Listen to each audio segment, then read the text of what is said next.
안녕하세요. 나무아카데미입니다. 저희 사이트는 국어 내신 대비 학습 자료를 제공하는 사이트입니다. 오늘 강의에서는 2025년 10월에 시행된 고2 학평의 문항에서 3위인국과 한양 궁궐도기 이제 같이 복합 지문으로 나왔죠. 요 지문들을 좀 분석해 보도록 하겠습니다.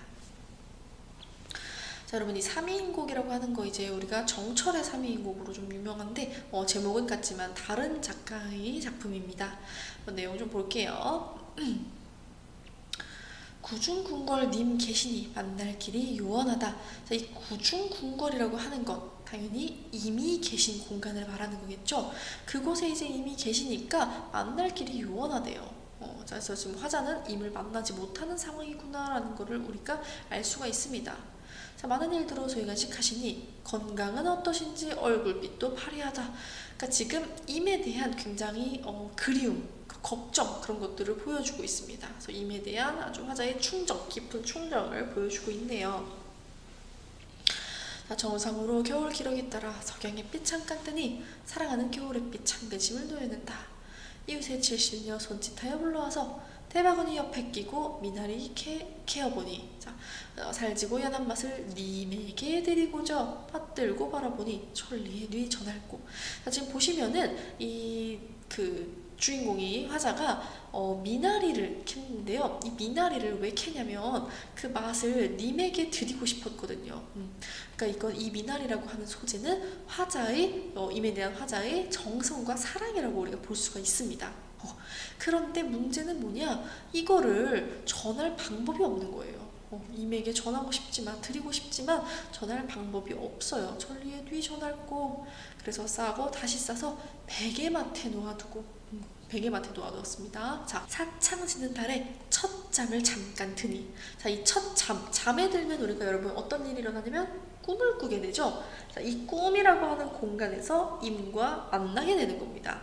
그래서 이 첫잠이라고 하는 건 화자가 임을 만나게 되는 공간이다 라고 하는 거를 우리가 기억을 해두시면 좋겠어요. 첫잠이 잠깐 드니 나비가 정주되어 인도에서 가고 가니 옥루 높은 곳에 화촉이 찬란한데 오간을 잠깐 열어 너로구나 웃으실세. 임을 만난 거예요. 평생 생각던 얼굴 정말 이루하시던가 정성을 다 기울여 말씀을 드릴지 심간을 떼어내고 뼈를 온통 다 갈아도 아픈 줄 전혀 몰라 무진무진 더하였네. 여러분, 심장과 간을 떼고 뼈를 온통 갈아도 아픈 줄을 모르겠대요. 그러니까 정말로 이제 정말 이 화자의 극진하고 간절한 그 정성을 과장법을 통해서 보여주고 있는 겁니다. 이렇듯 깊은 정성 가약이 늦어가니 이팔정 준고운 눈썹 반이나 마려웠네. 화자가 이제 나이가 들어 늙어버렸습니다. 자, 비단잠은 옥진병의 향내가 점점 좁다. 하물며 새 밑에 근심 더욱 깊어. 초목이 시들고 미인도 늙어가니 젊은 날 못 만나고 늙은 후에 서로 본들 가슴 속 사인정을 어느 결에다 펼칠까. 자, 지금 보세요. 초목 그리고 미인 이건 다 유한한 존재입니다. 초목은 시들었고요. 미인은 늙었습니다. 그러니까 다 이제 유한한 존재이기 때문에 편하고 사라지고 하는 거예요. 자, 그런데 그런 유한한데 젊은 날에 못 만나고 늙은 날에 서로 보게 된다면 이 내가 쌓여있는 이 정을 펼칠 수 있을까? 다 펼치지 못할까봐 염려하는 마음이 드러나고 있는 거예요. 검은 고를 무릎 위에 비껴놓고 장상사 한국조를 우조로 슬핏하니 쌍봉이 넘는 듯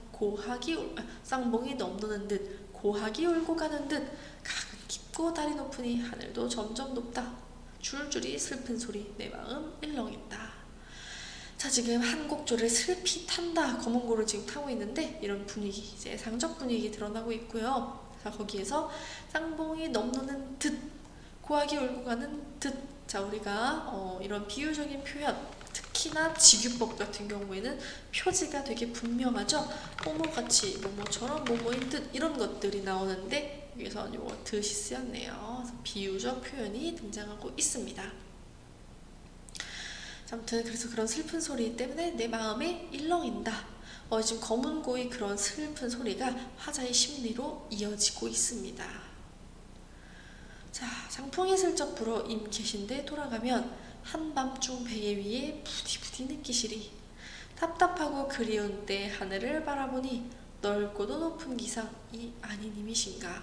이 넓고도 높은 기상이 님이라는 거예요. 그 님에 대한 예찬과 경외감을 보여주고 있는 거죠.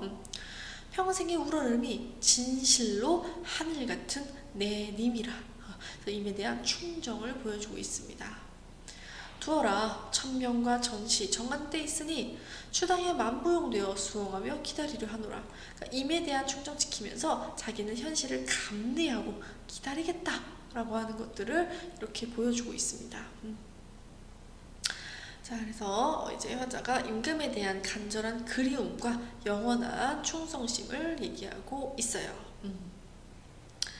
자, 그러면 다음으로 한양궁궐도기를 좀 보도록 하겠습니다. 자, 한양궁궐도기 볼 건데요. 이거는 이제 고전 수필이죠. 자, 어떤 내용으로 구성이 되어 있는지 한번 같이 보도록 하겠습니다. 자, 신이 생각해보니 산수를 그린 그림은 예부터 있었지만 대궐을 그린 그림은 없었습니다. 그런데 병풍을 만든 이유는 무엇이겠습니까? 산수는 만고의 세월이 흘러도 바뀌지 않지만 대궐은 사람에 따라 지어졌다 무너집니다. 자, 여러분 보세요. 산수는 변하지 않는데요. 불변성을 가지고 있지만 대궐은 사람에 따라 지어졌다 무너지니 유한한 존재입니다. 변화하는 존재예요. 그래서 이러한 산수와 대궐의 대조적인 성격을 보여주고 있습니다. 자, 그래서 이 바뀌지 않는 산수는 사람이 어찌할 수 없지만 궁궐에 대해서는 느끼는 바가 많을 것이다. 그러나 눈으로 보면 생각이 뒤따르고 생각이 떠오르면 걱정과 기쁨이 뒤따르는 법입니다. 자, 여러분 이런 걸 우리가 연쇄적 표현이라고 하거든요. 자, A, B인데 그 B를 또 이어서 B, C 이렇게 있는 거죠. 그래서 이런 연쇄적 표현이 지금 쓰이고 있는 거 확인해 볼 수 있겠습니다. 자, 세상의 군주가 험난한 산하와 화려한 대궐을 보며 마음속으로 험난한 산하가 어떻게 나라를 지키겠으며 화려한 대궐에서 어떻게 편안하게 지낼 수 있겠는가라고 생각한다면 태평성대를 이룩할 수 있다라는 거예요. 자, 근데 그게 아니라 산하가 험난하니 누가 침략할 수 있겠으며 화려한 대궐을 누가 가져갈 수 있겠는가 이렇게 생각하면 멸망을 자초하는 길이래요. 그래서 이렇게 지금 이 글쓴이의 어떠한 생각과 태도를 좀 얘기를 하면서 보여주고 있습니다. 자, 지금 우리 전하께서는 평소 그림을 펼쳐보시며 마음속으로 생각을 할 것입니다. 자, 근데 이거 진짜 생각한다라는 거 우리가 알 수 없어요. 이거는 글쓴이의 추측입니다. 그러실 것입니다. 이렇게 추측하고 있는 거예요. 자, 그래서 나라가 다스려지고 어지러워지는 것은 무상한 법이니 성패는 사람에게 달려있다. 거대하고 화려한 궁궐을 어찌 항상 소유할 수 있겠는가? 선대 임금들께서 비바람에 시달리는 고초를 겪으며 부지런히 대궐터를 살펴보신 걸 잊지 말아야 한다. 자, 그래서 지금 선대 임금들이 이 대궐터를 이렇게 부지런히 살펴보신 그 일, 그것이 무엇 때문인 거냐, 어떤 의미를 가지고 있는 거냐를 좀 돌이켜 보라는 거예요. 그래서 흥망을 생각하면서 걱정을 하고 늘 안일한 거를 경계해야 된다. 그래서 병풍을 만들겠다고 생각한 것도 이 때문이다. 이 그림이라는 건 감상용이 아니다. 성상의 안목을 기르고 덕을 닦는 도구다 라고 하면서 이 병풍에 대해서 설명을 해주고 있어요. 자, 그래서 이런 화려하고 거대한 궁궐을 보고서 경계하고 깨우칠 줄을 몰랐던 그런 어떤 그 태도에 대해서 이제 비판을 하고 있는 거죠. 비록 물길이 터지듯 힘차고 알록달록 아름답기야 하겠지만 당시 군주의 다스림에 무슨 도움이 되었겠습니까? 라고 표현을 하고 있는 겁니다. 그래서 필자의 그 생각이 나타나고 있죠. 자, 이 전하께서는 이렇게 그림으로 옮기자고 하셨습니다. 이는 구중궁궐 깊숙한 곳을 벗어나지 않고도 먼 곳의 산수와 드넓은 대궐을 한눈에 명료하게 보고자 하셨기 때문입니다. 그래서 이러한 경관을 가까이에 두고 보시려고 하신 거죠 라고 하면서 그렇게 얘기를 하고 있고요. 그래서 기뻐할 만한 일과 걱정스러운 일이 눈에 보이면 마음속으로 경계하고 마음속으로 경계하면 정사에 실천하며 정사에 실천하면 나라가 더 공고해질 것이다. 자, 여러분 여기에서도 지금 연쇄법 쓰이고 있는 거예요. 연쇄적 표현. 경계하고 경계하면, 실천하고 실천하면, 이렇게. 그래서 다스림이 근본이 날로 두터워질 것이다. 자, 이렇게 얘기했어요. 자, 그래서 이 반고와 왕연수, 여기 반고, 왕연수 여기 위에서 나온 사례죠. 이 예시를 또다시 얘기하면서 그들처럼 쓸데없는 말을 지어내지 않고 송경의 무일도와 이덕유의 단의잠에 연연하는 이유다. 그래서 이렇게 자기가 부정적으로 평가한 이들처럼 하지 않고 이렇게 해야 한다라고 하는 걸 얘기하고 있어요. 자, 앞으로 왕위를 계승하는 성스러운 자손이 이 명풍을 마주보면 매번 오늘날 전하의 마음을 자기 마음으로 삼을 것이다. 명풍을 통해서 후대 왕에게도 이러한 임금의 뜻을 전달할 수 있을 것이다 라고 얘기합니다. 자, 그래서 임금님이 이러한 자세를 좀 가지시라고 내가 글을 썼다 라고 하는 글의 목적을 마지막에 밝히면서 끝내고 있습니다. 자, 그러면 우리 빨리 문제 풀어보도록 할게요. 자, 우리는 소재의 의미를 묻는 14번 문제 풀어보겠습니다. 여러분들 영상 잠시 일시정지하고 문제를 풀어봐 주시기 바랍니다. 네, 문제 같이 풀어볼게요. 가의 미나리와 나의 병풍의 공통점이죠. 여러분, 미나리는 아까 뭐였나요? 자, 미나리라고 하는 것은 임에게 바치려는 자신의 정성, 또 충정이라고도 하죠. 정성의 소재였어요.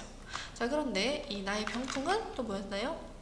임금에게 이제 흥망을 경계하고 덕을 닦도록 하는 뭔가 교훈적인 도구였습니다. 그리고 마찬가지로 필자의 충성심 똑같이 드러내는 소재이기도 하죠. 그래서 이러한 점에서 보았을 때 답은 몇 번이 되느냐? 3번이 되겠습니다. 화자 또는 필자의 충정을 드러내는 소재가 되겠어요. 자, 이렇게 우리 문제도 같이 풀어보았고요. 이외에 더 많은 문제나 자세한 학습 재료는 저희 나무 아카데미 홈페이지에서 확인하실 수 있습니다. 감사합니다.